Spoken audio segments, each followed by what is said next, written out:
Ողջույն բոլորին, այսօրվա պոդքասթի շրջանակներում մենք խոսելու ենք սոցիալական ծառայությունների, ավելի կոնկրետ մեր շատ սիրելի համայնքային սոցիալական ծառայությունների մասին, շատ կարևոր թեմա, շատ կարևոր քննարկելու թեմա եւ այս թեման քննարկելու ենք եւ որպես հյուր այս գեղեցիկ տաղավարում ենք երկուսով մեր շատ սիրելի բանիմաց, գրագետ, սոցիալական աշխատանքի մասնագետ Նախշուն Աֆանեսյան, ով Հայաստանի մանուկներ հիմնադրամի սոցիալական աշխատանքի ծրագրերի ղեկավարն է, բազմափորձ ու շատ նաև հետարքիր տեղեկություններով, հետարքիր փորձագիտական գիտելիքներով հարուստ մասնագետ։ Ողջույն։ Ողջույն Հայկ ջան, շնորհակալություն այսպես գեղեցիկ ներկայացնելու համար։ Ես էլ պատիվ ունեմ քեզ ներկայացնելու։ Հայկ Մկրտչյան, ով առաջին հերթին իմ լավ ընկերն է եւ սոցիալական ծառայությունների փորձագետ է, խորհրդատու եւ Հայաստանի Հարբժշկական հայկական ասոցիացիայի հիմնադիր նախագահը։ Շնորհակալ եմ շատ լավ ներկայացնելու համար։ Նախշուն, ինչ ես կարծում սոցիալական ծառայությունների հիմնական կարծրատիպը մարդկանց մեջ որն է, ինչ կարծրատիպ կա, որ մարդիկ սոցիալական ծառայություն լսելով կամ սոցիալական աջակցություն լսելով ինչ են առաջինը պատկերացնում։ Ես ուզում եմ, որ մենք մի քիչ ավելի բան խոսենք, հանրամատչելի խոսենք, որ յուրաքանչյուր մարդու էլ հետաքրքիր լինի մեր ոդքասթը, միայն ցած մասնագիտական չլինի էլի։ Իրականում մեր հատկապես համայնքներում սոցիալական ծառայություններ, սոցիալական աջակցության ծրագրեր լսելիս առաջին հերթին մարդիկ պատկերացնում են որևէ մի բան, որը տալիս ես, դա հիմնականում բնայիրային աջակցության տեսքով է, բնայիրային օգնության տեսքով է։ Մենք ծառայություն մատուցողներս միշտ պետք է հաշվի առնենք, որ սոցիալական ծառայությունը ինչպես յուրաքանչյուր ծառայություն ունի իր կողմը, կողմերը։ Ծառայություն ստացող, ծառայություն տրամադրող, ավելի ընդհանուր կերպով, հասարակությունն է կողմ համարվում, պետությունը, համայնքը եւ այլն եւ այլն։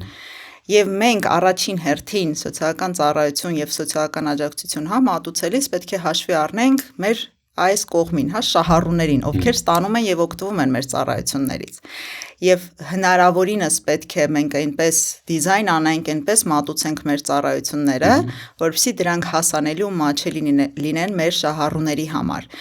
Եվ հասկանալի լեզվով, հասկանալի ես նկատի ունեմ սովորական բնակչի համար, ով որ մասնագետ չէ, մենք տեղ հասցնենք իրենց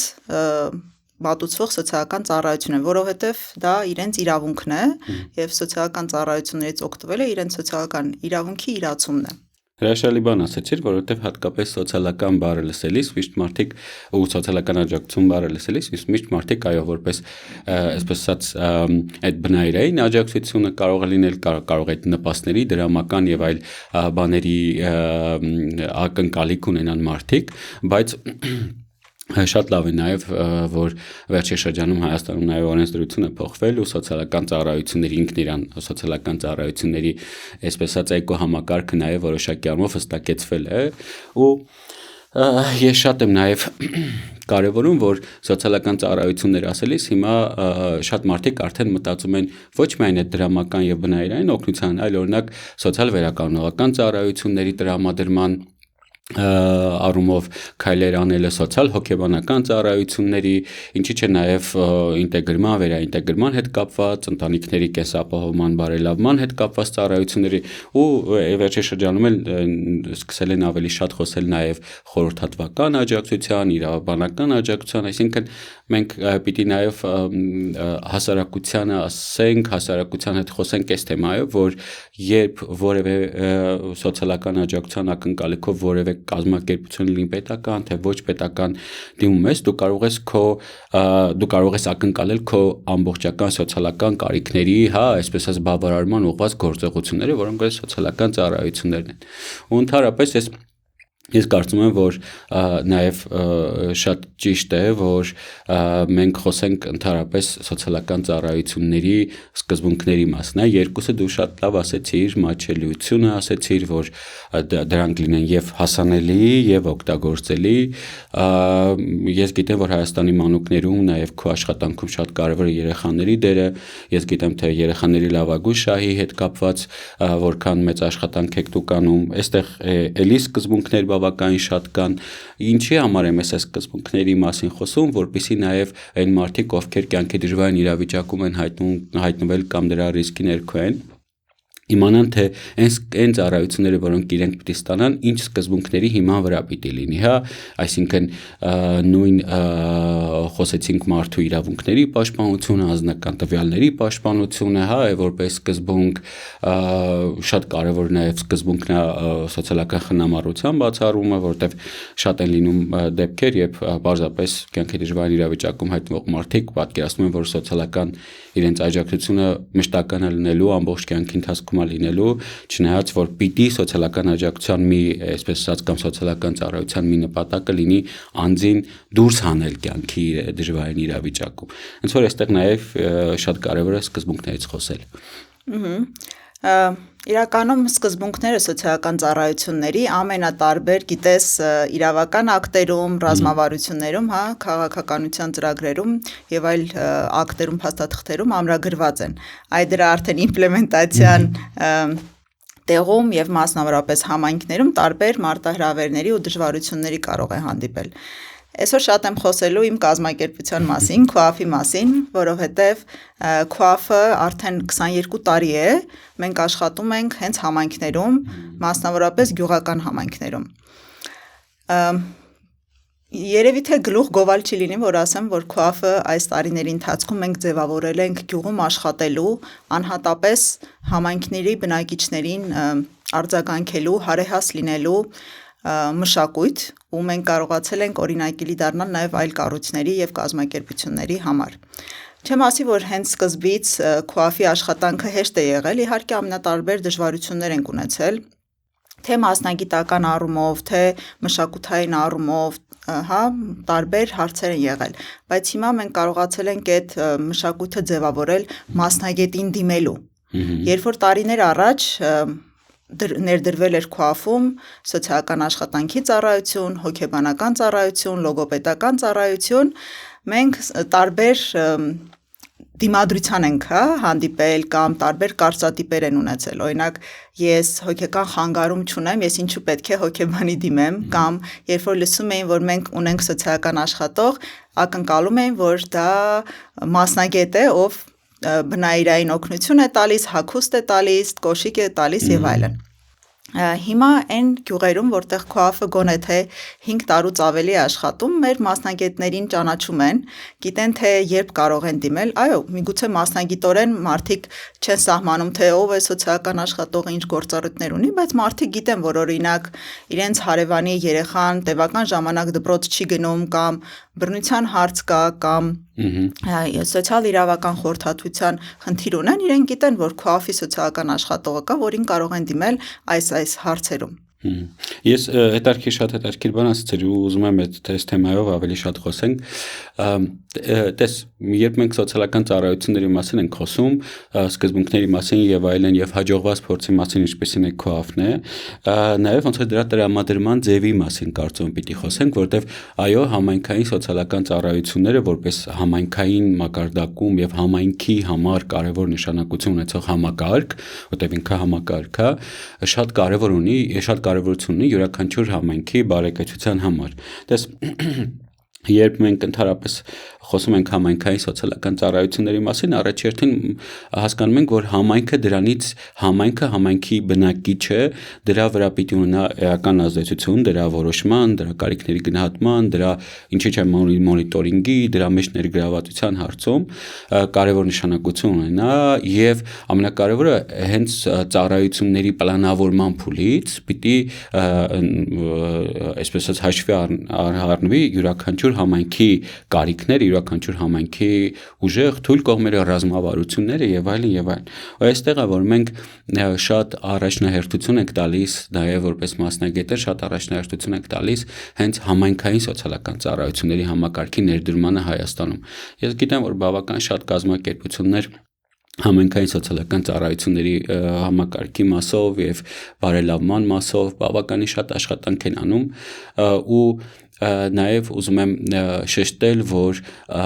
այս առումով նաև համայնքի, այսինքն թիմ մարմինները նույնպես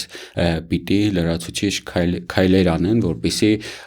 սոցիալական ծառայությունները իրենց մոտ գործող սոցիալական ծառայությունները դառնան իրականում համայնքային։ Ինչի համար եմ ասում, գուցե մի քիչ բան կթվա, բայց շատ են լինում օրինակ կազմակերպություններ, պետական եւ հասարակական կազմակերպություններ, որ մտնում են որևէ համայնք, գործ են անում, ու շատ դեպքերում համայնքներ կան, որ դրա մասին տեղյակ չեն։ Օրինակ կարող է որոշակի սոցիալական ծառայություններ տրամադրեն, բայց օրինակ համայնքապետարանները, թիմերը եւ շատ դեպքերում դրանք օրինակ չեն գույքագրել կամ դրանք չեն օգտագործում ի նպաստ իրենց համայնքի զարգացման կամ իրենց համայնքի կարիքներից բխող ծառայություններ ու ծրագրեր շատ դեպքերում գուցե եւ չլինեն ու Այստեղ ես ուզում եմ ինչի սա օրինակը բերեցի ու ինչի սա կարևորեցի, որովհետև ուզում եմ, որ նաև համայնքում իրականացվող սոցիալական ծառայությունների հանդեպ մարդկանց վստահության մասին էլի խոսեմ, որտեղ եթե համայնքը տեղյակ համայնքի բնակիչները ներգրաված են, ապա այդ սոցիալական ծառայությունները առնվազն իրենց մասնակցայնության, վստահության տեսանկյունից առնվազն չեն կարող չհաջողել։ Չնայած որ իհարկե շատ կարևոր են բոլոր այն մասնագետները, ովքեր որ այդ ծառայությունները մատուցում են, իսկ մասնագետներից երևի ամենակարևոր համակարգային առանցքային դեր ունեն իհարկե սոցիալական աշխատողները։ Ինչ կասես սոցիալական աշխատողների մասին, գուցե մի քիչ մեզ դիտողների կամ լսողների համար նաև խոսենք այդ առումով պարտականությունների, գործառույթների մասին։ Սոցիալական աշխատանք մասնագիտությունը Հայաստանում համեմատաբար երիտասարդ է ու սոցիալական աշխատանք մասնագիտությունը մեր երկիր ներմուծվել է ճգնաժամային ժամանակահատվածում, երկրաշարժ Արցախյան առաջին պատերազմից հետո միջազգային կազմակերպությունների ջանքերով արդեն սոցիալական աշխատանքի մասնագետներ սկսեցին պատրաստել այստեղ համալսարանում Երևանի պետական համալսարանում Ուրարտուում, հետո տարիների ընթացքում Հայաստանի ամենատարբեր համալսարաններ սկսեցին պատրաստել սոցիալական աշխատողներ։ Մենք հիմա ունենք 2 աստիճան սոցիալական աշխատողների մասնագիտական կրթություն, բակալավր եւ մագիստրատուրա։ Սոցիալական աշխատողները հիմա կան շատ տարբեր ոլորտներում, առողջապահություն, կրթություն, սոցիալական ծառայություններ, համայնքային սոցիալական ծառայություններ, ՀԿ-ներ, հիմնադրամներ եւ այլն եւ այլն։ Ու սոցիալական աշխատողները հիմա ամենատարբեր կրթական եւ փորձառության տարբեր մակարդակներ ունեն։ Կոնկրետ քոաֆի եթե օրինակով բերեմ, մեզ համար սոցիալական աշխատանքի ծառայությունը զարգացման տարբեր մենք փուլերով ենք անցել, երբ որ հիմնադրամը արդեն ստեղծվել էր, կարիք էր առաջացել ունենալ նաև սոցիալական աշխատողներ, ովքեր կկարողանան մարդկանց հետ շփվել, հավասարին փոխհարաբերություններ կառուցել եւ ձեռք բերել քո ասած այդ վստահությունը, որովհետեւ դու ամեն դեպքում դրսի մարդ ես, դրսի կազմակերպություն ես, եկել ես ու ասում ես ես ծառայությունների մենյուն ունեմ, որ ուզում եմ ձեզ համար անել։ Հենց մեր հաջողության նաև գրավականը այն էր, որ այս կամ այն գյուղ կամ մարզ համայնք գնալիս մենք առաջին հերթին սկսում էինք ճանաչումից այդ համայնքի կամ գյուղից։ Իսկ ճանաչելու լավագույն տարբերակը դա հետազոտություններ, որի մասին կարող ենք արդեն զրուցել ավելի մանրամասն, որովհետև մեզ համար շատ կարևոր էր սոցիալական ծառայությունների այդ քո ասած սկզբունքներից հասցեականության, մատչելիության ու հասանելիության սկզբունքները, որպեսզի բնակիչները շատ լավ պատկերացում ունենան, թե ինչ կարող են մեզանից սպասել եւ որպեսզի մեզանից ակնկալիքները այլ չլիներ։ Նույն եթե սոցիալական բառը լսում են, դա նյութական բարիքների բաշխումը չլինի, այլ այլ ծառայությունները, որ սոցիալական աշխատողն իրականացնում է։ Ես կարծում եմ, որ նաև համայնքի մակարդակում յուրաքանչյուր կազմակերպությունները, որոնք որ տարբեր համայնքներ են գնում ու իրենց հետ տանում են սոցիալական աշխատողին, այսպես ճակերտավոր ասած, հա, նաև շատ լավ, այսպես ասած, օրինակ ծառայեցին հենց համայնքային սոցիալական ծառայողներ ունենալու կամ համայնքային սոցիալական աշխատողներ ունենալու համար, ճիշտ է, մենք գիտենք օրենսդրության պահանջը, որ առնվազն 5000 բնակիչ ունեցող համայնքներում գոնե մեկ սոցիալական աշխատող պիտի լինի եւ այլն, ու դրա մասին դեռ խոսենք շատ քիչ եւ այլն, բայց նաեւ ուզում եմ այսպես օրինակներ էլի ուզում եմ հիշեմ, որ օրինակ Հայաստանի մարզերում շատ էին այսպես ասած համայնքներ, որտեղ որ օրինակ միջազգային կամ տեղական կազմակերպությունները Հայաստանում անուկներ հիմնադրում իր այդ փորձով, սոցիալական աշխատանքի փորձով, սոցիալական աշխատանքի գիտելիքով, ոնց որ նաև նպաստել են, զարգացրել են նրան, որ համայնքները հիմա իրենք էլ ունեն համայնքապետարաններում աշխատող սոցիալական աշխատողներ, իսկ առանց համայնքապետարանների սոցիալական աշխատողներ կամ նրանց համակարգմամբ սոցիալական կարիքների բավարարման ուղղված սոցիալական ծառայությունների մի տեսակ ոնց որ համայնքային սոցիալական ծառայությունները պատկերացնելի չի։ Այս տեսանկյունից շատ լավ է, որ տարբեր կազմակերպություններ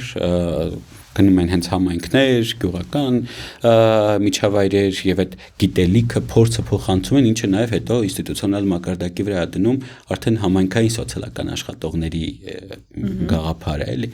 Այնպես որ այդ հրաշալի օրինակ էր զարգացման Հայաստանի պատմության համար։ Մենք հիմա սերտորեն համագործակցում ենք թե համայնքի սոցիալական աշխատողների հետ, թե միասնական սոցիալական ծառայության տարածքային կենտրոնների սոցիալական աշխատողների հետ, թե այն կոնկրետ համայնքներում, որտեղ մենք աշխատում ենք, տարբեր ՀԿ-ների կամ հիմնադրամների կամ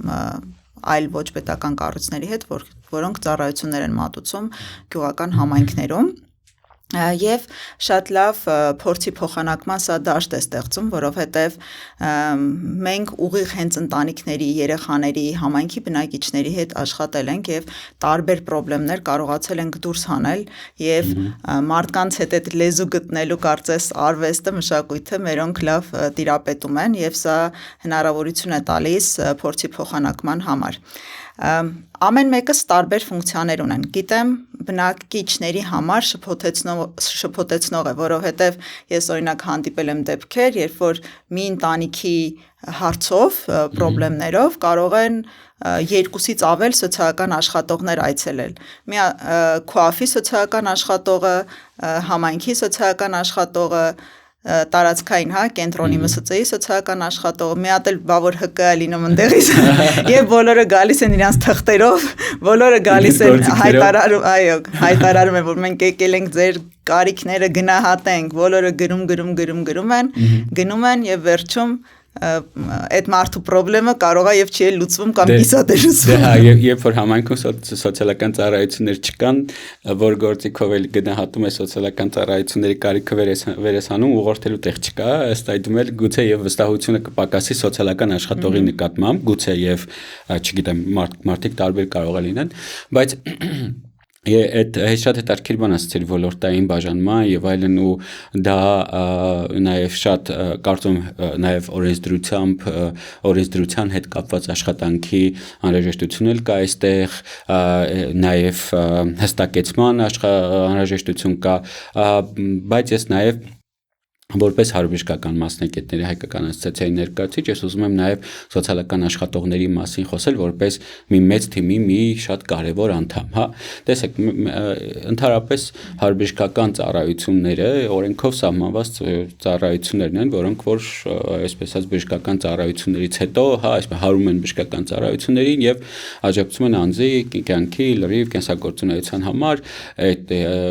հոգեբանները, լոգոպեդները, այսպես հարաբերական ծառայություն որոնցից մեկն նաև սոցիալական աշխատող։ Ընդհանրապես միջազգային փորձ ասում որ օրինակ նույն բժշկական հաստատություններում պիտի լինեն սոցիալական աշխատողներ, որոնք նաև կոնկրետ դեպքի համար դեպքի վարում անեն եւ այլն, բայց ես սոցիալական աշխատողներին հարաբերական ծառայությունների մատուցող մասնագետների մեջ շատ կարևոր տեղ եմ հատկացնում, որովհետեւ սոցիալական աշխատողները այդ մեծ թիմի համակարգումն են անում, սոցիալական աշխատանքները այդ մեծ թիմի աշխատանքների կազմակերպումն են անում, ընտանիքների հետ ամենաշատը շփվում են սոցիալական աշխատողները, այսինքն նաև մենք սոցիալական աշխատողներին պիտի թիմից զատել չտեսնենք։ Իհարկե շատ տարբեր ոլորտում են աշխատում սոցիալական աշխատողները, տարբեր գործիքներով, տարբեր իրավիճակներում, բայց միևնույն ժամանակ օրինակ նույն սոցիալ վերականգնողական ծառայությունների կենտրոններում, խնամքի կենտրոններում սոցիալական աշխատողը շատ սերտ համագործակցում է հոգեբանի հետ, լոգոպեդի հետ, կենտրոնի համակարգողի հետ եւ այլն շատ դեպքերում էլ ափսոսում եմ, բայց կան նաեւ տենց կենտրոններ, որտեղ սոցիալական աշխատանքի համար հաստիկ ամենավերջի պահին են իջեցնում, բայց ես կարծում եմ, որ սոցիալական աշխատող այս ծառայությունների համար շատ կարեւոր կապողողակ է մյուս մասնագետների միջև։ Մենք ասում ենք, որ մեր սոցիալական աշխատողները կարծես կամուրջ լինեն ու մեր քուաֆի դեսպանները լինեն գյուղերով, որովհետև հենց իրենք են գնում գյուղեր, տարբեր որոշում կայացնողների հետ են համագործակցում, բնակիչների հետ են համագործակցում ու դա շատ կարևոր կապող օղակ է դառնում մեր քուաֆի ծառայությունների կազմակերպության եւ արդեն համայնքների միջև։ Առողջապահությունից խոսեցինք, նշեմ, որ մեր էլի կազմակերպության շրջանակում Դսեղի առողջության կենտրոնը, որը որպես ենթակառուցվածք քուաֆը 0-ից շենք է կառուցել եւ այնտեղ պիլոտային ծրագիր է ներդրվել եւ այդ պիլոտային ծրագրի շրջանակներում արդեն իսկ ունենք սոցիալական աշխատող եւ հոգեբան։ Սա երևի թե առաջին անգամ է, երբ որ առողջության պահպանման առաջնային օղակում մարդու մասին եւս երկու մասնագետներ, սոցիալական աշխատող հոգեբան ենք ունենալու եւ հուսով եմ, որ արդյունավետ կլինի իրենց ծառայությունը եւ սա օրինակելի արդեն կդառնա, որպեսզի պետությունը, մնացած բոլոր օղակներում եւս այս պրակտիկան տարածի։ Իրականում սոցիալական աշխատողի մասին շատ կարևոր բան ասացիր, որ սոցիալական աշխատողը նաև կարիքները վերհանող, որպես առաջարկությունները մշակող, այսինքն մարդու իրավունքներ, այսպես ասած մարդու շահերի պաշտպանությամբ, որպես սոցիալական աշխատանքի մի կարևոր հատկանիշն է նաև իր շահառուների շահերի պաշտպանությունն է, բայց այստեղ շատ կարևոր բան ասացիր, որ նաև փաստորեն սոցիալական աշխատողը կարիքների գնահատման առումով կարևոր նշանակություն ունի, այսինքն թե ինչպես է կատարվելու եւ ընդհանրապես համայնքի կարիքների գնահատումը, թե ինչի կարիք ունի համայնքը, ինչ ծառայությունների, առաջնահերթությունների եւ այլն, որ խմբերն են, որ առավել գուցե խոցելիություն ունեն, գուցե ինչ-որ իրավիճակից բխող կամ գուցե ինչ-որ ռեգիոնալ աշխարհագրական դիրքից ելնելով այս տարածքում այս խմբերը ավելի առաջնահերթություն եւ այլն կարիքների գնահատման տեսանկյունից սոցիալական աշխատողները բավականին փաստորեն էական ու կարևոր նշանակություն են, Շատ կարևոր բանի մասին ես ասում, գնահատման process-ի վերաբերյալ, ուղղակի գնահատումից առաջ ես կուզեի խոսել, թե մենք որտեղից ենք գտնում այն մարդկանց, որոնք մեր կարիքը ունեն։ Էլի եթե հղում անեմ, օրենքներին նախաձեռնողականությունը կամ պրոակտիվությունը տարբեր իրավական ակտերում որպես սոցիալական ծառայությունների սկզբունք է նշված, բայց տարբեր օբյեկտիվ կամ սուբյեկտիվ պատճառներով այս պրոակտիվությունը ցավոք դեռ մեր ուժեղ կողմը չէ։ Մեր քուաֆի պրակտիկան հետևյալի մասին է, ինչպես ենք մենք հայտնաբերում, բացահայտում ընտանիքներին, որոնք ունեն սոցիալական աշխատողը եւ մեր մյուս ծառայությունների կարիքը։ Երկու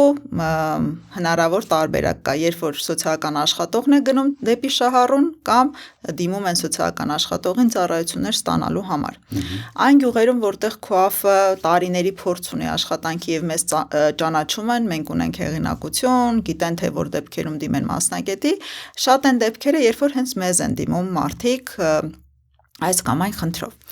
Այն գյուղերում, որ նոր ենք, ավելի հաճախակի են դեպքերը, երբ որ սոցիալական աշխատողը ամենատարբեր գործընկերների հետ համագործակցելով բացահայտում է մեր կարիքն ունեցողներին, դպրոցների հետ համագործակցելով, մանկապարտեզներ, բուժամբուլատորիաներ, գյուղապետարաններ, հարևաններ, որպեսզի տարբեր ահազանգեր ստանանք եւ կարողանանք ավելի հասցեական ու թիրախային մեր աջակցությունը տրամադրել։ Երբ որ արդեն մենք հայտնաբերում ենք, ընտանիքներին, երեխաներին,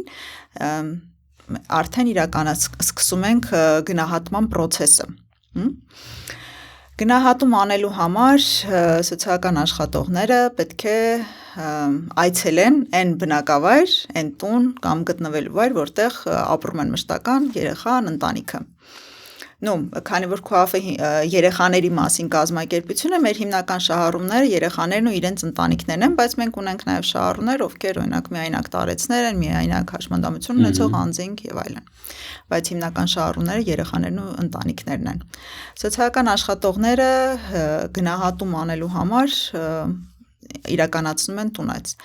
Մեր երեխայի եւ ընտանիքի կենտրոններում, որտեղ մի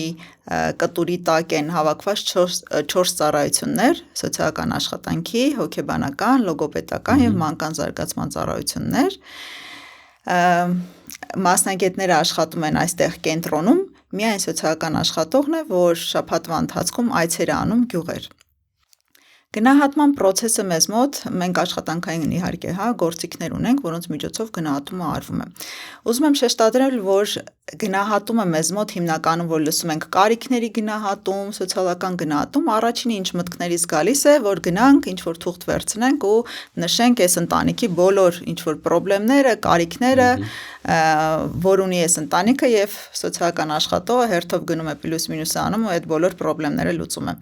Սոցիալական աշխատանքի գաղափարախոսությունը սրա մասին չէ, սոցիալական աշխատողը այն մասնագետն է, որի գործունեությունը պետք է ուղղված լինի մարդուն այնքան ինքնուրույն, ուժեղ, ինքնաբավ դարձնի։ Այդ խնամառությունից դուրս հանել է, որ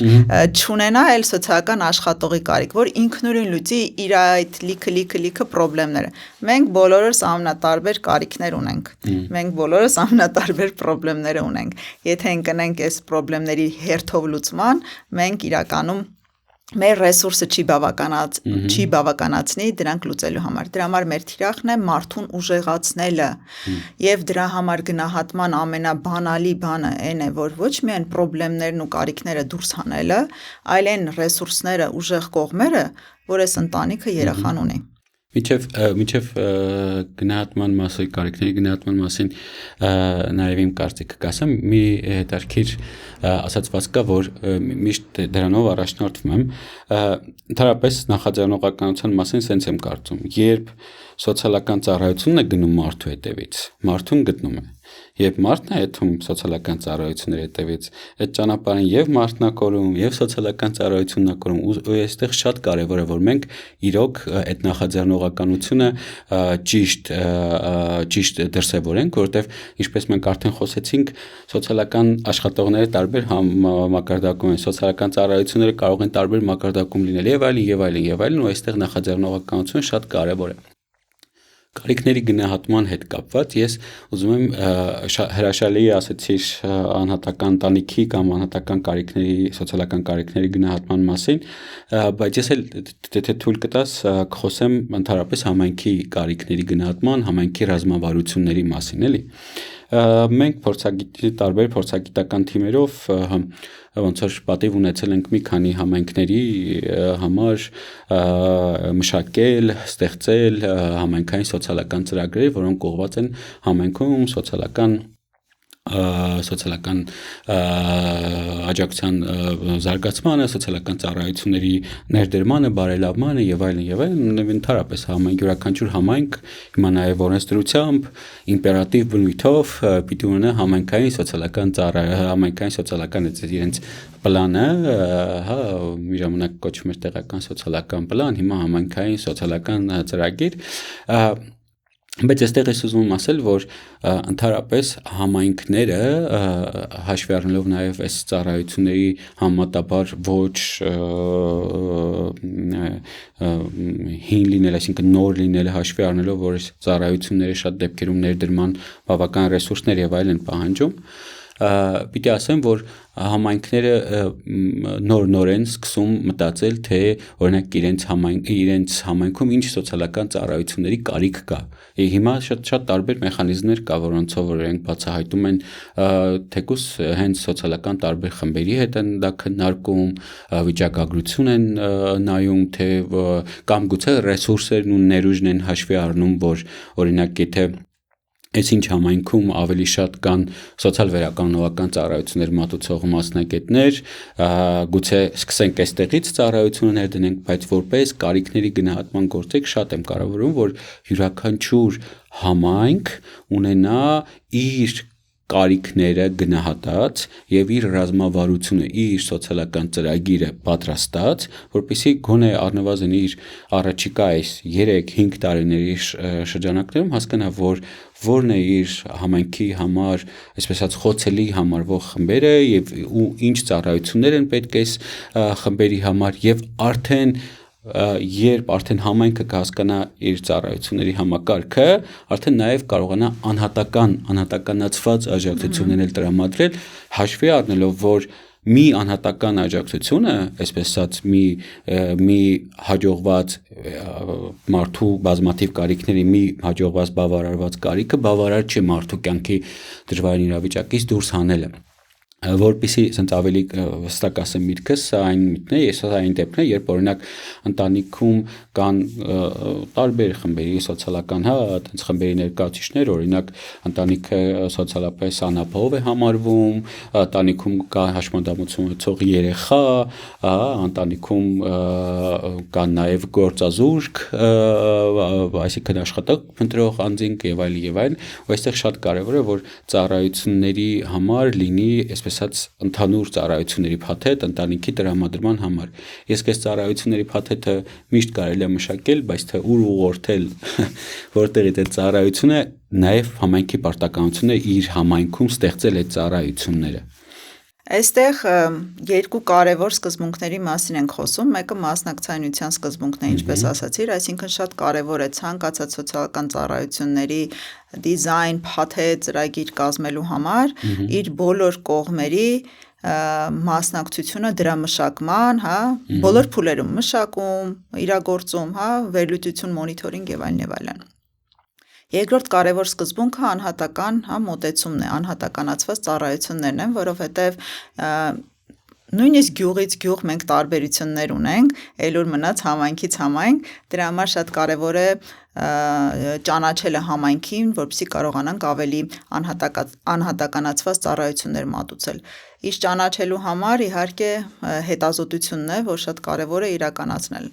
Մեզ մոտ մենք թե ծառայությունների բարելավման համար, թե նոր ծառայությունների ներդրումից առաջ մենք իրականացնում ենք հետազոտություն, սոցիալ-տնտեսական հետազոտություն, մեզ մոտ հիմնականում հետազոտությունը իրականացվում է սոցիալական աշխատողների թիմի կողմից։ Շատ դարքիր բան ասացիր, ընդգրկվածության մասին, մասնակցայնության մասին շատ դարքիր բան ասացիր, հատկապես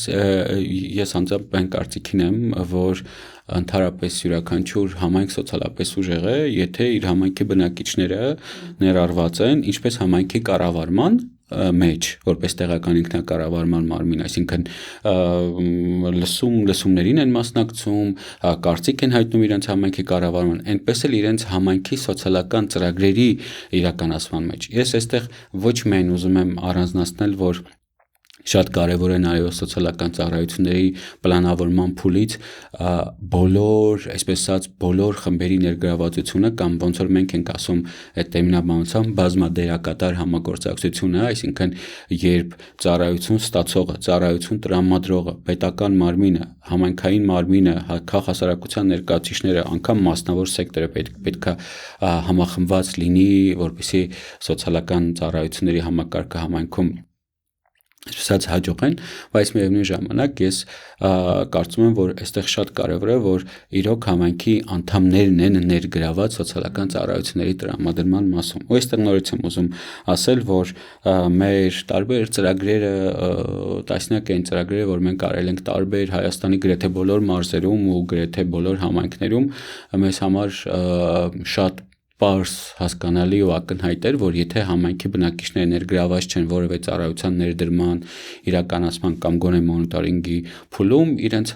կարծես թե ծառայությունը իրենց կողքով անցնեն։ Այսինքն գուցե նույնիսկ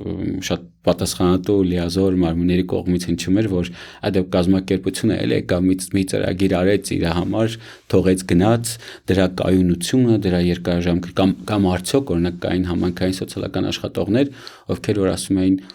այս կազմակերպությունը X եկավ այս ծրագիրը արեց, բայց դա նույնիսկ չէր, որ դա մեր կարիքն էր։ Ու ես կարծում եմ, որ հենց այստեղ է, որ շատ կարևոր է, որ համայնքի յուրաքանչյուր բնակիչ, սկսած օրինակ պատասխանատուներից միջև պարզապես համայնքի բնակիչ հասկանա, որ սոցիալական ծառայությունը նույնպես իր համայնքի զարգացման կարևոր նախապայմանն է։ ու ներգրաված լինի։ Մի դեպք էլ շատ արագ պատմեմ, որ ՄԱԿ-ի մանկական հիմնադրամի հետ կապված այլընտրանքային նախադպրոցական կրթության մոդելներն էին ներդրվում ու այնտեղ շատ հետաքրքիր հանգամանք կար, որ ՄԱԿ-ի մանկական հիմնադրամը իրականացնում էր շինանյութի ձեռքբերումը, խաղալիքների ձեռքբերումը, դայակ դաստիարակների վերապատրաստումը եւ այլն, իսկ համայնքը պատասխանատուն էր այդ տարածքի վերանորոգման համար, այսինքն համայնքի բնակիչները հավաքվեցին, իրենց միջից շինարար գտան, բանվորներ գտան եւ նախատեսված համայնքի կողմից տրամադրված տարածքում մանկական հիմնադրամի տված միջոցներով ստեղծեցին կարճորյա, այսպես ասած, այլընտրանքային մանկապարտեզներ։ Այսինքն համայնքը նաեւ իր ներդրումը պատկերացրեց, որ իր գյուղը, որը երբեք չի ունեցել մանկապարտեզ, ունեցավ մանկապարտեզ եւ միջազգային կազմակերպության ներդրումը եւ թիմի եւ համայնքի բնակիչների ջանքերով։ Ես իհարկե կիսում եմ մեր համայնքի բնակիչների, համայնքի սոցիալական աշխատողների մտահոգությունները առ այն, որ ամենատարբեր կառույցներ, կազմակերպություններ կարող են գալ կարճաժամկետ ծրագրեր իրականացնել, որը չունի կայունություն եւ որակի հետ կապված տարբեր խնդիրներ կան։ Մենք քոաֆով էս միշտ սկզբունքը մեզ համար ունենք, որ այն ինչ որ անում ենք ունենա նախ ինքը երկարաժամկետության տեսանկյունից շատ կարևոր ազդեցություն եւ կայունության հարց կարողանանք լուծել, որովհետեւ չգիտեմ, մեզ նման կազմակերպությունները կամ օրինակ ՀԿ-ները, դրանք հենց ներսի կազմակերպություններ չեն։ Մի օր կարող է ֆինանսավորում չունենա կամ դրամաշնորհ չունենա այս կամ այն ՀԿ-ն եւ իր ծրագիրը անմիջապես փակվում է։ Շատ պարզ, օրինակ մենք մասնագետներ վերցնելիս մենք աշխատում ենք հենց տեղից մասնագետներ վերցնել։ Սոցիալական աշխատողների մեր մեծ մասը, հենց գյուղերից են, համայնքներից են, որտեղ իրենք աշխատում են, Օրինակ Էմային Մարինեն, դու ինքդ գիտես, իրենց հետ համագործակցել ես, իրենք ապրում են գյուղում եւ աշխատում են հենց այդ գյուղի եւ հարակից գյուղերի համար։ Սա շատ կարևոր ֆակտոր է, որովհետեւ տեղում դու զարգացնում ես մասնագիտական, այդ կապիտալը, որ քոաֆից հետո, այլ ՀԿ-ներից հետո այդ համայնքը իր ուժը ունի, իր մասնագետը ունի, որը այդ համայնքում աշխատում է։ Շատ կարևոր բան ես ասում, մանավանդ, որ մենք պետք է չմոռանանք, որ Հայաստանում կան համայնքների անուններ չենք տա, որպեսզի նաև համայնքներին գուցե ինչ-որ բանով չնեղացնենք եւ այլն, բայց կան համայնքներ, որոնք որ համայնքներ կամ համայնքների բնակավայրեր, որոնք աշխարհագրական առումով բավականին մեծ կտրվածություն ունեն։ Իրանք օրինակ մեծ համայնքներ չեն, մեծ բնակավայրեր չեն ու շատ դեպքերում տեղից մասնագետ գտնելն էլ դժվար է լինում։ Օրինակ նույն Եթե խոսում ենք օրինակ չգիտեմ տնային սպասարկման ծառայությունների մասին կամ հենց մասնագիտական աջակցության ծառայությունների մասին, իրոք այդ մասնագիտական սովը կամ պակասը մենք ունենք ու շատ դեպքերում այն տարածքներում, որտեղ որ այդ մասնագետները չկան եւ աշխարհագրորեն էլ բավականին կտրված են, կողքի համայնքների մասնագետներ չեն գնում այդ համայնքները այդ ծառայությունները մատուցելու համար։ Օրինակ դիցուկ լոգոպեդ, մանկական հոգեբան, նույն սոցիալական աշխատողները, սոցիալական սպասարկողները օրինակ չեն գնա այդ 50-60 կիլոմետրը քարքարոտ լեռնային ճանապարհով ստանալու համար մի աշխատավարձ, որը այդքան էլ բարձր չի, մենք նաև պետք է դրա մասին խոսենք, այդ մեծ աշխատանքի Նաև համեմատ չնայած մենք այսօր չենք կարող դրա գնահատական տանք, բայց ամեն դեպքում ես այստեղ նաև կարևորում եմ, որ համայնքում համայնքային պատասխանատուների, պետական պատասխանատուների կողմից էլ պիտի շահագրգռվածություն լինի, որ այն մասնագետների ներգրավումը լինի հենց համայնքներում, որովհետև այո, Երևանից շատերը կուզեն գնալ աշխատել, օրինակ, չգիտեմ, մոտակա մարզերում, բայց հեռավոր մարզերում չեն գնում աշխատել, նույն սոցիալական ոլորտի մարդիկ, ու այնպես է ստացվում, որ տարիներով որևէ համայնքում օրինակ չի լինում լոգոպեդ։ Ես որպես հարաբերական մասնագետ կարող եմ ասել, մի համայնքում, որը Երևանից 200+ կիլոմետրից հեռու է, այդ համայնքում մի երեխա, ով ունի լոգոպեդի կարիք, փնտրում են լոգոպեդ, համայնքում չեն գտնում եւ ստիպված ծնողը վարկ է վերցնում, այս իրական դեպք է, 800-900 դրամ վարկ է վերցնում, մտածելով որ լոգոպեդի հետ երեխան կաշխատի օրինակ 1-2 ամիս ու վերջ, գալիս է Երևան վճարովի ծառայության, այդտեղ տուն ավարտում ու հասկանում է, որ այդ 800-900 դրամը իր 2-3 ամսվա մաքսիմում ծառայությունների եւ կեցության համար գուցե կլիներ, ու ստացվում է այնպես, որ բոլոր այսպիսի ծառայությունների բացակայությունը համայնքի համար, այսպես ասած, համայնքի բնակիչների համար առնվազն ոչ բարենպաստ պայմաններ է ստեղծում, այդ թվում նաև համայնքից համայնք, այսպես այս տեղաշարժի տեսանկյունից էլի, դրա համար շատ կարևոր բան է ստացել, որ յուրաքանչյուր համայնք իր ծառայություն մատուցողների համար պիտի ջանքեր ներդնի, ունենա ռեյստր, կազմի համայնքում օրինակ մենք այս վերջերս բավական շատ առաջարկություններ նաև տարբեր համայնքներին տվեցինք կազմելու իրենց համայնքում բնակվող կամ ուսումնավարտած այդ մասնագետների ռեստր կազմի, աշխատի իրենց հետ, իմանա իր ներուժը, վերջ-վերջո իմանա թե իր համայնքում օրինակ քանի սոցիալական աշխատող կա մասնագիտությամբ, հա, որպեսզի նաև կարողանա հետագայում այս ծրագրերում ապահովի նաև իրենց մասնակցությունը։ Մեզ համար շատ կարևոր է, որպեսզի կարողանանք համայնքի բնակիչներին որակյալ ծառայություններ մատուցենք։ Որակյալ ծառայություններ մատուցելու համար իհարկե առաջին պայմանը որակյալ մասնագետն է։ Առաջին ֆիլտրը այո, տեղից վերցնելն է, հա, որովհետև մենք պետք է համադրենք նախ այդ կրթությունը ունենա, սոցիալական աշխատանքի բարձրագույն կրթություն ունենա եւ տեղից լինի։ Եթե չենք կարողանում գտնել, արդեն փորձում ենք համայնք, կողքի համայնք եւ ավելի ծայրահեղ դեպքում քաղաք, որտեղից պետք է գնալ։ Մենք նույնպես հիմա ունենք մասնագետներ, սոցիալական աշխատող մի հոգի, լոգոպեդներ, հոգեբաններ, ովքեր գնում են Երևանից։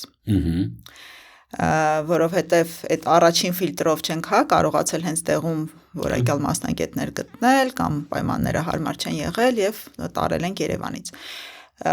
Որոնք մեր բոլոր մասնագետներն են, հա, մրցունակ մասնագետներ են, անդադ աշխատում են իրենց կարողությունների վրա, կարողությունները բարելավում են։ Մեզ համար շատ կարևոր է, որ մենք մեր մասնագետներին մենակ չենք թողնում, այսինքն սոցիալական աշխատող ես գնա դու քո բնակիչները, մեր հոգեբանները, լոգոպեդները, սոցիալական աշխատողները ունեն ղեկավարներ, որոնք այդ մասնագիտության կրողն են։ Այսինքն մեր հաջողությունը հենց դրանից է, որ սոցիալական աշխատողի ղեկավարը կամ հոգեբանների, լոգոպեդների ղեկավարները հենց այդ մասնագետներն են, ովքեր ունեն, չգիտեմ, փորձառություն եւ կարող են ամենատարբեր, օրինակ, չգիտեմ, բարդ քեյսերի դեպքում կամ կարողությունների զարգացման դեպքում օգնել իրենց մասնագետներին։ Եվ որևէ մեկի մոտ հարց չի առաջանա, թե ինչի օրինակ սոցիալական աշխատողի տունայցը տևում է 40 րոպե, այլ ոչ թե 5 րոպե։ Իսկ մենք հաճախ գիտեք հանդիպում ենք, դե հեսա ավտոհազիվ գտել ենք, գնա գյուղերով պտտվի, ամեն մեկի տունը մտի 5 րոպե խոսա դուրս արի, հա։ Սա խոսում է նրա մասին, որ սոցիալական աշխատողների վերաբերյալ մասին որոշում կայացնողներն ու ղեկավարները շատ կարևոր է, որ հասկանան եւ սոցիալական ծառայության կամ սոցիալական աշխատանքի հենց մասնագետներ լինեն, ովքեր կկարողանան ճիշտ ուղղորդում իրականացնել։ Իրականում որ սոցիալական աշխատանքի, սոցիալական ծառայությունների բազմա մասնագիտական այսպես թիմերի եւ այլնի հետ կապված այո շատ կարեւոր է նաեւ մեր մոտեցումները դրանց կազմակերպման առումով, դրանց ֆինանսավորման, դրանց ռեսուրսների գնահատման առումով այդ շատ կարևոր է, բայց ես նաև ուզում եմ միասին քննարկենք թե ինչպիսի դեր ունի համագործակցությունը արդեն այս ծառայությունների բարելավման տեսանկյունից, այսինքն ով հետ պիտի համագործակցի պետական մարմինը, ինչ պիտի անի համայնքային մարմինը, ինչ պիտի անի մասնագետը, ինչ պիտի անի, մի քիչ խոսենք այս համագործակցային այս մեխանիզմների մասին, որը որ կբարելավի սոցիալական ծառայությունը, ըստ այդմ նաև ոնց որ եթե թույլ կտաս մի կարևոր միտք եմ ուզում ասել, որ անձամբ իմ կարծիքով մենք նաև պիտի շատ խոսենք ստանդարտների մասին, այսինքն ծառայությունները ինչ ստանդարտներ, սկզբունքները կան օրենսդրության մեջ եւ այլն եւ այլն։ Նաև ես կարծում եմ, որ մենք պետք է խոսենք այն ստանդարտների որակի հետ կապված մոնիտորինգի եւ այլնի մասին, որը որ սոցիալական ծառայությունները ավելի կբարելավի եւ այն մեխանիզմների մասին, որ սոցիալական ծառայությունները կտանի դեպի համայնքներ։ Դες ես ուզում եմ օրինակ բերել։ Հիմա Հայաստանում սոցիալական ծառայությունների հավաստագրման գործընթաց կա, Հայաստանում սոցիալական ծառայությունների բավականին մեծ դրամաշնորհներ կան, իհարկե դրանք մարզային մակարդակում են, ոչ համայնքային մակարդակում են, օրինակ յուրաքանչյուր տարի, օրինակ այս ինչ մարզի համար, օրինակ Սյունիքի մարզի համար, այսքան երեխայի համար կա բյուջե, որի շրջանակներում մրցույթ է հայտարարվում եւ մարզի որ համայնքից եւ որ կազմակերպությունը կուզի կմասնակցի իր հայտով եւ լավագույն հայտը հաղթող կճանաչվի ու այդ տարի այդ ծառայությունը կմատուցվի այդ համայնքում։ Շատ դեպքերում լինում է այնպես, որ օրինակ հայտում են նոր կազմակերպություններ, որոնք որ ծառայությունները նախորդ տարի այլ համայնքում են, կարող են եւ 10 տանեն, մեկ այլ համայնք, մենք այստեղ կայունության մասին խոսեցինք, այսինքն երբ օրինակ չգիտեմ X համայնքի երեխան ծառայությունը մատուցում էր, եկավ հաջորդ հունվարը, այս ծառայությունը մատուցող այլևս այդ պետական դրամաշնորհ չի ստացել, որտեղ շահել է մեկ այլ կազմակերպություն, որը ասենք կողքի կամ չգիտեմ, մի քիչ ավելի հեռու համայնքում է այդ ծառայությունը մատուցում։ Այս տեսանկյունից ես կարծում եմ, որ մենք պիտի մի հատ խոսենք այս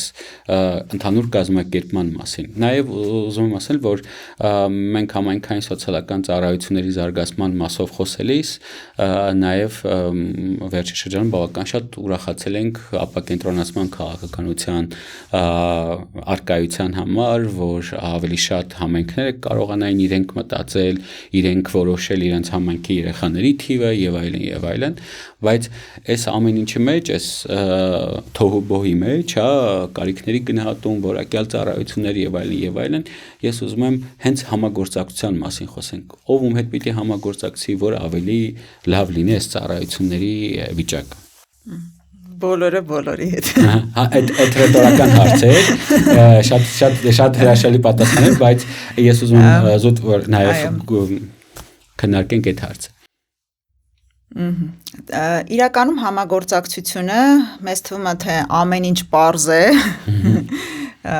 իհարկե դա պարտադիր բան է բոլորի համար ու համագործակցությամբ, եթե մենք վերլուծենք սոցիալական ծառայությունները, շահագրգռված ենք մենք բոլորս։ Առաջին հերթին տարբեր խնդիրների վերհանման տեսանկյունից ու վերածածկերը բացառելու համար։ Մենք էլ, որ աշխատում ենք համայնքներում,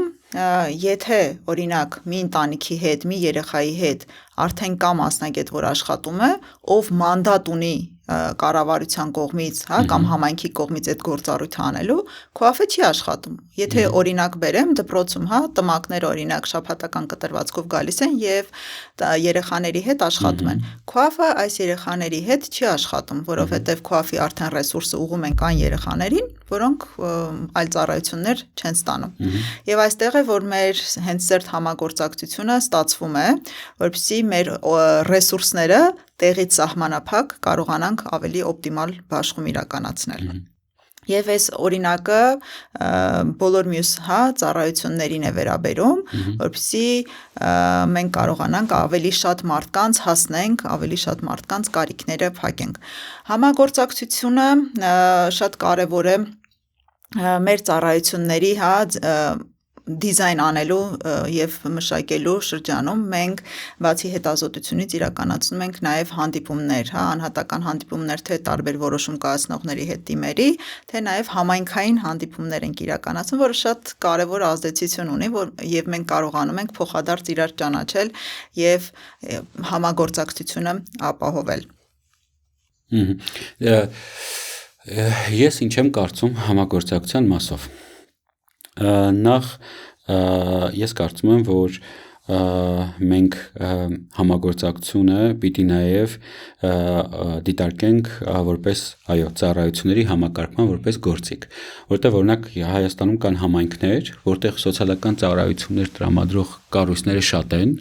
վերածածկերը շատ են, ու այս առումով համագործակցությունը կամ համագործակցային հարթակները շատ կարևոր են, որպեսզի համակարգեն եղած ծառայությունները։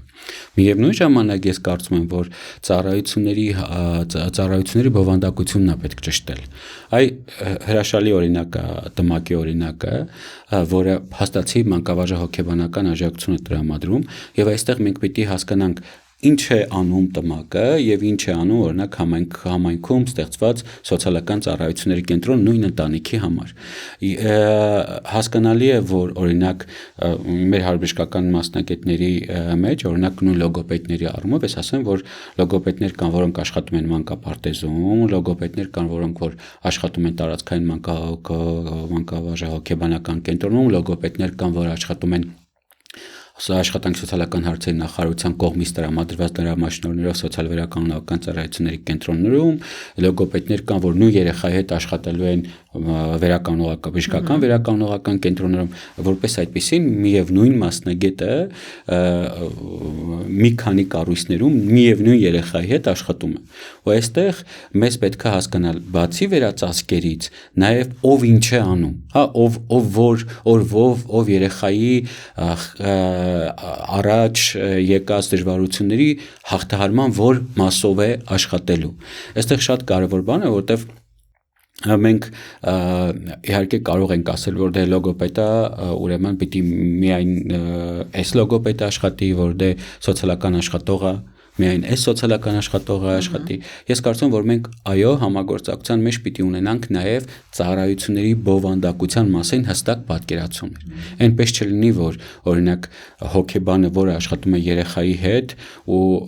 աշխատում է օրինակ շփման եւ այլն խնդիրների բարելավման, նկատի ունեմ լոգոպեդի հետ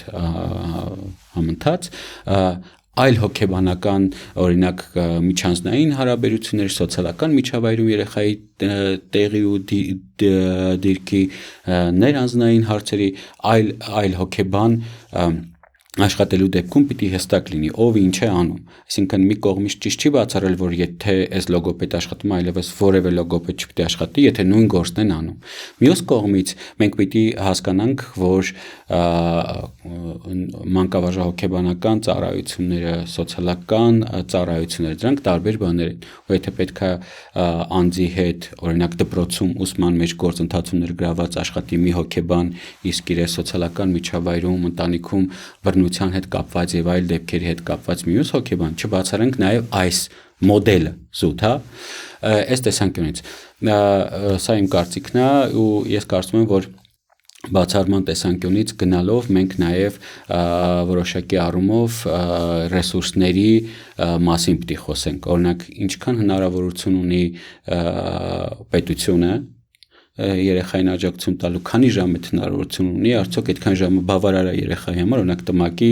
1-2 անգամվա 40 րոպեանոց պարապմունքները արդյոք բավարար են, թե բավարար չեն, եւ եթե բավարար չեն, ապա ոնց են համագործակցում նույն երկու մասնագետները, եթե պետք է համագործակցեն։ Եվ երկրորդ բանը, որ ուզում եի համագործակցության մասին ասել, որ ես խորին համոզում ունեմ, որ առանց պետական օրենսդրության, պետական ստանդարտների, պետական վերահսկողական մեխանիզմների, դրանց անունը կարող ենք դնել սերտիֆիկացիա, դրանց անունը կարող ենք դնել մոնիտորինգային գործիքներ, վերահսկողություն եւ այլն, սոցիալական ծառայությունների զարգացումը հնարավոր չի։ Այս առումով շատ կարևոր է, որ պետությունը, համայնքը, ծառայություն ստացողը եւ ծառայություն տրամադրողը անպայման իրար հետ համագործակցեն։ Համագործակցության հարթակները կարող են իհարկե տարբեր լինել, շատ տարբեր, դրանք գուցե կլինեն հասարակական խորհուրդներ, դրանք գուցե կլինեն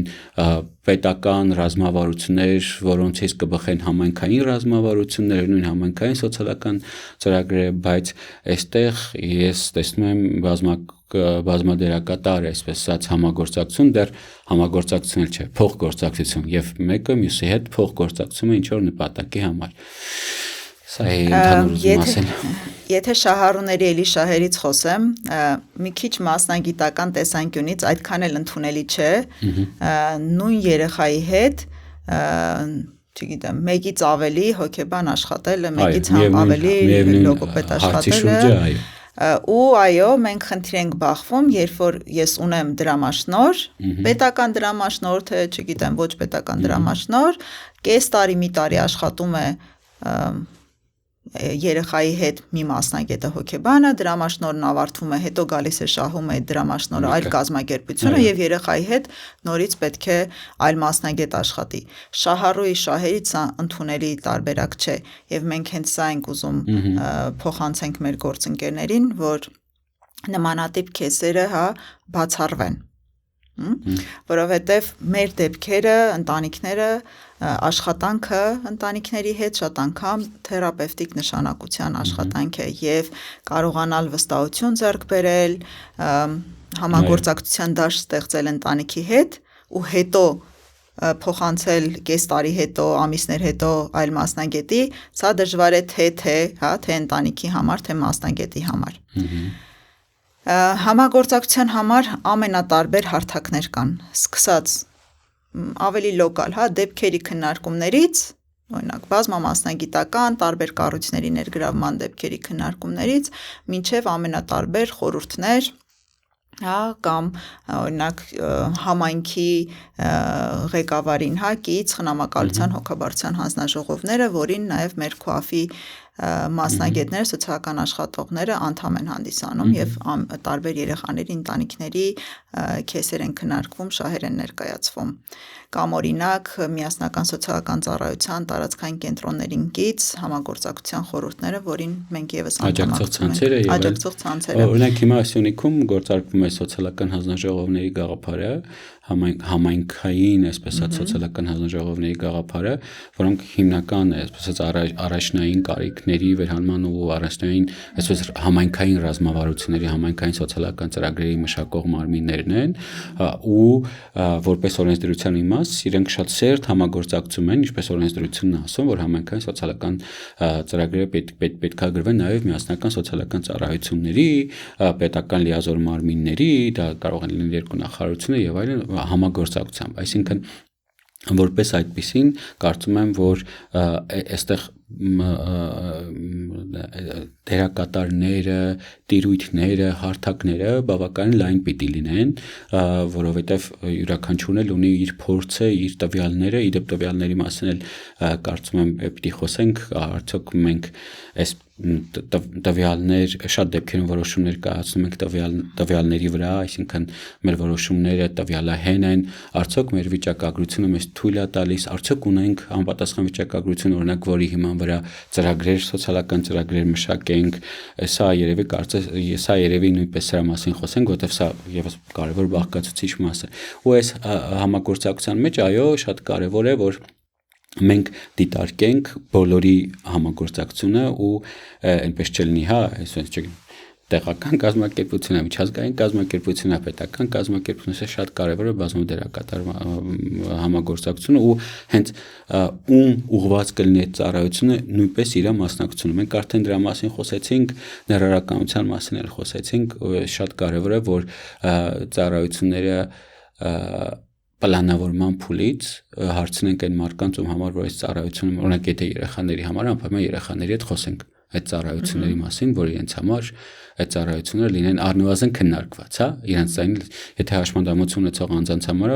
առնվազն մատչելիության մասով խոսենք, կարծիք հարցնենք, այս միտքն եմ անպայման ուզում ասեմ, որ ստեղծում են համայնքային կենտրոններ, անգամ միջազգային կազմակերպությունների կողմից ստեղծում են, բացվում են կենտրոններ, որոնք մատչելի չեն հաշմանդամություն ունեցող անձանց առնվազն միայն տեղաշարժի առումով, այսինքն եթե աստիճանները մի 6-7 աստիճան են, չկա թեքահարթակ չնայած, որ ստեղծվել է համայնքային կենտրոնը հասարակության բոլոր անդամները, բայց առնվազն մուտքի ելքի, ել չեմ ասում ուղղորդիչ տարբեր բաների, տարբեր մտավոր խնդիրներ ունեցող անձանց համար եւ այլն, այստեղ շատ նաեւ կարեւոր է, որպեսզի մի քիչ գուցե շեղվեցինք համագործակցությունից, բայց շատ կարեւոր է նաեւ տվյալահենությունը ու ներառականությունը մեր ծառայությունների առումով ու այստեղ է երևի ավելի կարեւոր, որ համագործակցությունը նաեւ նպաստի սրան։ Մենք ԱՖ-ում տարբեր համայնքային միջոցառումներ ենք իրականացնում, տարբեր խնդիրների վերհանման ու վերաբերմունքը տարբեր խնդիրների պարզելու, տարբեր կարծրատիպերի, միֆերի դիրքորոշումներին անդրադառնալու համար, քանի որ խոսեցիր հաշմանդամության հիմնահարցերից, հիշես տարիներ առաջ դու էլ հենց հյուր խոսնակ ես եղել, մենք համայնքներում աշակերտների հետ կազմակերպում ենք օրինակ հանդիպումներ, ու այդ հանդիպումները վերաբերում են հաշմանդամության հիմնահարցերին։ Սկսում ենք շատ բազային, հա, բաներից, ինչ է հաշմանդամությունը, հաշմանդամության մոդելներից ենք խոսում, դրական ու բացասական կարծրատիպերից ենք խոսում, ինչ վերաբերմունքի կանոններ, սկզբունքներ կա հաշմանդամություն ունեցող անձանց հետ շփվելու, հա, խոսելու համար եւ այլն եւ այլն։ Եվ ամենատարբեր խնդիրներին վերաբերող, նույնիսկ մեր մասնագիտության տարածման վերաբերյալ հանդիպումներ ենք անում ավագ դպրոցի երեխաների աշակերտների հետ, որը ավելի մասնագիտական կողմնորոշման նպատակ ունի։ Այստեղ էլ մենք խնդիրը տեսել ենք, օրինակ համայնքներում, գյուղերում չկան սոցիալական աշխատողներ եւ տարիներ շարունակ մենք սոցիալական աշխատանքի ծառայության, հա, մեր մասնագիտության տարածման ուղղված միջոցառումներ ենք անում եւ ունենք դեպքեր, երբ որ երեխաները ողջավորվելով մեր սոցիալական աշխատողների աշխատանքով օրինակ են ծառայել իրենք եւ հիմա արդեն սովորում են սոցիալական աշխատող եւ ապագա մեր ինչու՞ չէ աշխատողներն են։ Մեզ մոտ թե համայնքներում, թե երևի թե չեմ սխալվի ասեմ հասարակությունում մեզ մոտ տարբեր հասկացություններ, շատ սխալ, աղճատված, կիսատ են ներմուծվել, այդ թվում նաև ներառականություն բառը։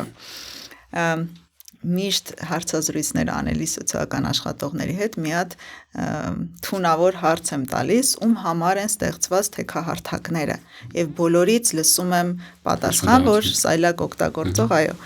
անձանց համար է ստեղծված։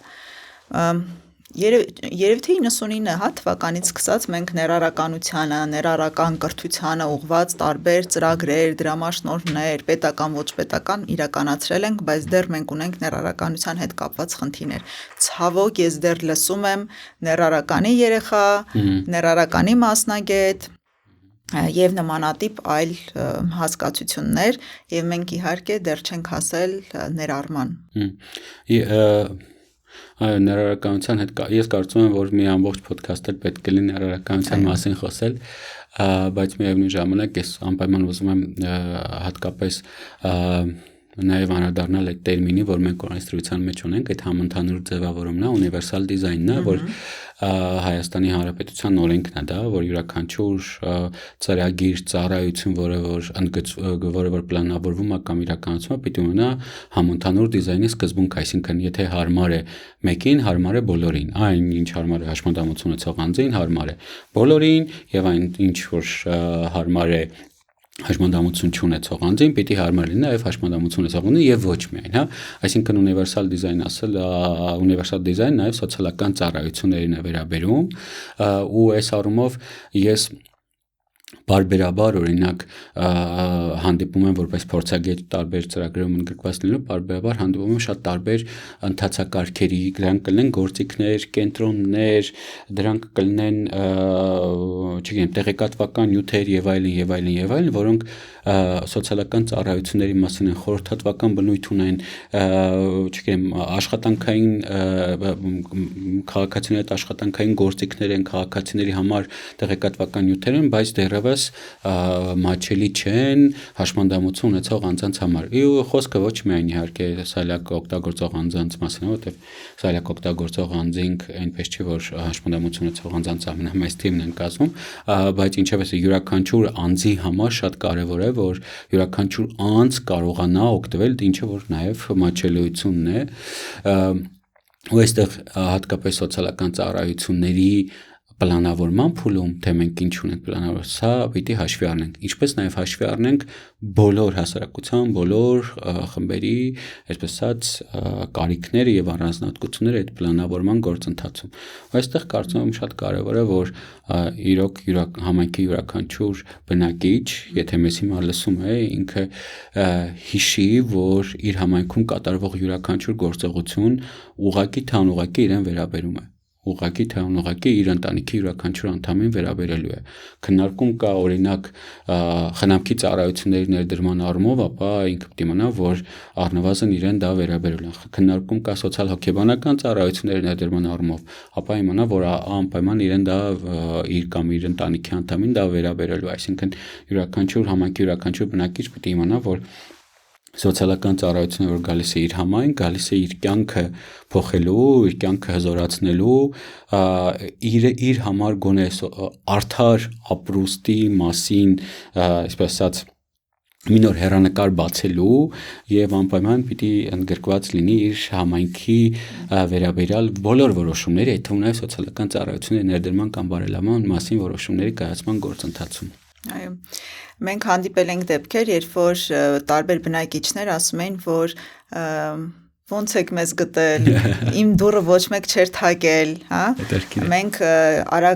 Արագածոտնի մարզի գյուղերից մեկում երեխա ունեինք, որ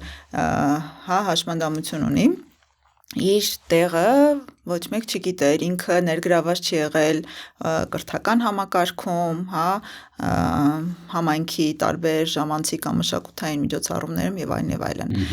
Երբ որ մենք քոաֆով իրականացնում էինք դրամաթերապիա, թատրոն, այդ երեխայի երիտասարդի տունել ենք նաև գնացել եւ իրեն եւս ներգրավել ենք, ու իր դեպքում շատ տարբեր հաջողություններ ենք ունեցել, ընդհանուր միջև տիկնիկային մոնո ներկայացում այս երեխան կարողացավ խաղալ։ Հրաշալի ներկայացության ու հրաշալի հավասար հնարավորություններ ապահովելու օրինակն է։ Ճիշտ ասած, ես կարծում եմ, որ մենք շատ ջանքեր ունենք ներդնելու ընդհանրապես Հայաստանում, գուցե այս պահին մեր թեմայի շրջանակներում ասեմ սոցիալական ծառայությունների ներառականության, մատչելիության ապահովման համար, ու բոլորս այդ ջանքերը ունենք ներդնելու, եւ հրաշալի է ձեր կազմակերպության օրինակը, հրաշալի են բոլոր իմ գործընկերները, ովքեր օրնի բուն աշխատում են եւ որպես սոցիալական աշխատողներ, որպես սոցիալ վերականգնողական ունակ ծառայություններ մատուցող մարդիկ օրնի բուն աշխատում են այդ ուղղությամբ։ Ես լավատես եմ, որքան էլ դժվարությունների մասին, խնդիրների մասին այսօր որոշել ենք ես եւ Նախշուն այդքան շատ չխոսել, որպեսզի ասենք ոգեշնչող շահագրգռող լինի յուրաքանչյուր համայնքին իր համայնքը ուժեղացնել սոցիալական ծառայություններով, բայց նաև պիտի ասել, որ դժվարություններից պետք չի վախենալ, բավականին շատ են համայնքներ, ովքեր հաջողել են տարբեր սոցիալական ծառայություններ ներդնելու, բավականին շատ են կազմակերպությունները, ովքեր որ օգնում են համայնքներին, բավականին շատ միջոցներ կան պետական սոցիալական ծառայությունների դրամաշնորհների համար, եւ կարծում եմ, որ համայնքի նախաձեռնողականությունը շատ կօգնի համայնքի զարգացման համար, համայնքի բնակիչների ներգրավվածությունը այս առումով շատ կօգնի։ Կարծում եմ սա հրաշալի կլինի, երբ համայնքի բնակիչները իրոք իրենց համայնքի համար սկսեն աշխատել այս առումով։ Այո։ Ոգևորվելով քո դրականորեն ավարտելու մտքով ուզում եմ ես էլ շեշտադրում անել եւ շեշտադրել կրթությունը ամենտեղ եւ բոլոր պարագաներում։ Մեր սոցիալական աշխատողների ասոցիացիայով, ես էլ անդամ եմ հենց ասոցիացիայի, մենք սոցիալական աշխատողների կարողությունների զարգացման ամենատարբեր ծրագրեր եւ միջոցառումներ ենք իրականացնում եւ փորձում ենք մեր համայնքը սոցիալական աշխատողների ամուր պահել, որպեսզի սոցիալական աշխատողները կարողանան այդ փորձի փոխանակման, համագործակցության եւ իրենց կարողությունների զարգացման միջոցով արդեն որակյալ ծառայություններ կարողանան համայնքներում մասնավորապես մատուցել։ Եվ իհարկե կրթությունը ոչ միայն սոցիալական աշխատողների համար է, կրթությունը բոլորիս համար է եւ այս շարունակական կրթության գաղափարը բոլոր կազմակերպությունների, համայնքի ղեկավարների, բոլորի համար պետք է օրինակելի լինի։ Գիտես, տարիներ առաջ Մատենա դպրոցի մասին գիտես, առաջնորդության եւ մասնագիտական զարգացման միջազգային դպրոցը հենց Մատենայի առաջին ծրագրերից մեկը համայնքի ղեկավարների, առաջնորդների համար համայնքային զարգացման, համայնքային աշխատանքին առաջնորդության ուղղված ծրագիրն էր եւ հիմա տեսնում եմ համագործակցում եմ տարբեր մասնակիցների հետ, ովքեր կարողանում են ավելի մոտ գտնվել համայնքին, իրենց բնակիչներին, կարողանալ ավելի վստահություն ձեռք բերել բնակիչների մոտ եւ ավելի հասցեական ծառայություններ մատուցել իրենց բնակիչներին։ Այնպես որ միշտ եւ ամենտեղ լավագույն բանաձևը ամենատարբեր խնդիրներին արձագանքելու իհարկե կրթությունն է։ Այո։ Կարծում եմ շատ բանի մասին դեռ խոսենք, կարծում եմ շատ երկար խոսենք, բայց շատ ուրախ եմ, որ մենք այսօր մեր ոդքասթը լսողներին եւ դիտողներին լրացուցիչ եւս մեկ անգամ ասացինք, որ սոցիալապես ուժեղ համայնք, սոցիալապես ուժեղ ընտանիք, սոցիալապես ուժեղ պետություն հաջորդականությունը խառնեցի, բայց սոցիալապես ուժեղ համայնք ունենալու համար նախաձեռնողականությունը, կրթությունը, բարեխղճությունը եւ ընդհանրապես մարդու իրավունքների հանդեպ հարգանքը շատ կարեւոր է, այնպես որ ես շատ ուրախ եմ, որ այսօր այս զրույցը ունեցանք, ես մեծ սիրով հրավերը ընդունել էի եւ իմացա, որ նաեւ դու ես լինելու պատկերացրի, որ թե մենք ինչքան շատ կխոսենք այս հարցերի մասին, հույսով եմ նաեւ անհրաժեշտ տեղեկատվություն տվեցինք եւ համայնքի բնակիչներին եւ բոլորին, այնպես որ հրաշալի կարծում զրույց ունեցանք։ Ես էլ եմ շնորհակալ հանդիպման համար, խոսելու հետ երկուսս էլ սերուն ենք, հուսով եմ օգտակար եւ արդյունավետ է մեր զրույցը եւ իհարկե շնորհակալություն մեր հանդիպման համար, մեզ հենց նրա համար են սոցիալական աշխատող ասում, որ մենք երեւի ունենք կամք եւ պատասխանատվություն թե մեր շահառուների, թե մեր մասնագիտության, հասարակության, պետության նկատմամբ եւ իհարկե գործընկերների նկատմամբ։ Շնորհակալություն Բուքաստի անձնակազմին մեզ հրավիրելու համար։